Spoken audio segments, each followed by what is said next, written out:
Okay. God, my hair's getting long.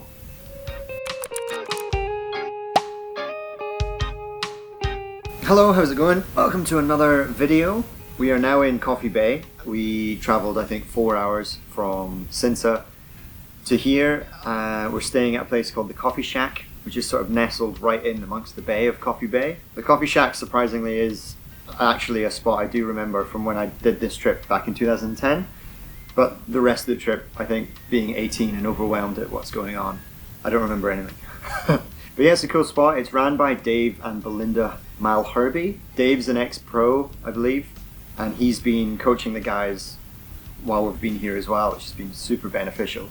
It's been really cool and very surprising, actually, with the amount of external coaches that we've had at Ticket to Ride on this trip, with Etienne, Greg Amesley, and now Dave. The fact that we have all these external coaches who have all been professional before or have coached professionals, and they're now coaching you on your trip. So it's actually really, really cool. But yeah, Coffee Bay as a place, when we first got here, it's very, very cool. The waves were pumping. Everyone was super stoked to go out for a surf. We're pretty much on the other side of this camera, right on the beach. But it's super like nestled on the bottom of this hill, and there's the first beach that none of us have really surfed. Jordy and Dave's kid Josh and Maya, they both surfed that wave. It's a little bit gnarly. It's a little shallow and it's quite rocky, so none of us have surfed it. We've surfed sort of over the hill. There's another beach, Main Break Beach over there, which is amazing. There's a little beachy in the middle, which is like an A-frame, and then on the far right-hand side, there's this right-hand point break that just comes through. A little bit tricky. There's a big rip current that sort of takes you up the beach that you constantly have to paddle against. But the waves are just incredible. What's the difference between here and Sri Lanka that we do is the waves in Sri Lanka are kind of softer and kind of easier to find and catch a wave, whereas I kind of see South Africa as more of a, it's more authentic. I think if you were to go on a surf trip, you know, with your friends or a road trip or whatever, it's not always amazing and it's not always perfect, but that's the challenge, is to try and find a wave, or every surf is different, where you would paddle out and go, I hope I catch a wave, and then you paddle out and you catch 5, or you might do a turn and it's actually turned out to be a really good surf. So the mindset kind of changes when you're in South Africa, I find.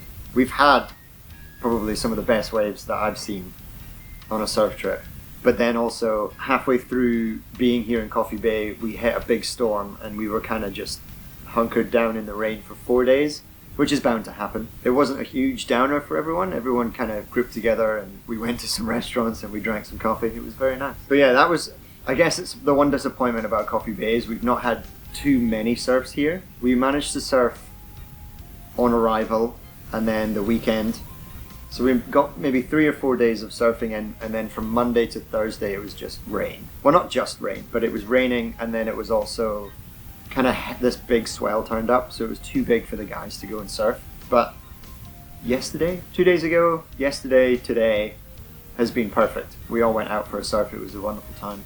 I'll show you some photos I got here. What's been really funny for me anyway is Josh and Maya, Dave's kids, are 12 and 15, I think. Both sponsored, both doing very well in competitions. Maya just won the SA Under 12s championships, and she wasn't born when I was last here, and now she's better than me by 1,000 times than I ever will be. I think someone's coming into the door. Hold on. Hey, look, it's Dave. Oops. No worries. But other than surfing, we go on these hikes. There's some really nice sort of coasteering hikes almost, from like a UK perspective, called the Mapuzi hike, and then the other one is Hole in the Wall.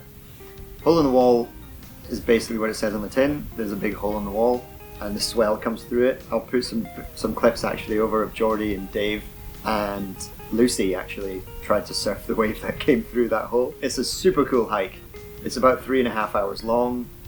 A lot of it, and this might be because I'm biased, but a lot of it reminds me of Scotland. Take away the aloe trees and the tropical vibes and the weather, and it's Scotland, in my opinion, west coast of Scotland.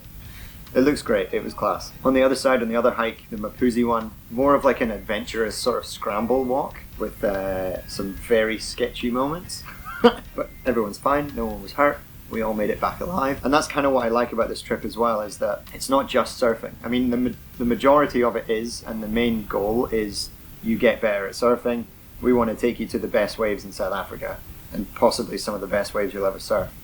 However, there are these extra activities that we can do, and that we do, like hiking and seeing the Transkei and just where we are at the time is very cool, and sort of, I think it's a reason why it's marketed as an adventure rather than a surf camp or a surf trip. It's a road trip, basically, and it's class, yeah. I'm loving it. But this is the last day in Coffee Bay now. Tomorrow we go to Umzumbi, and we're there for a few nights, and then we go to Anstey's. And then after Anstey's is Durban, and then after, well, yeah, I believe. And then after that is Bolito, and then we're done. I think we only have 3 weeks left or something. But it's been good so far. Here's to the trip getting better than this. And I hope you have a wonderful day. Cheers.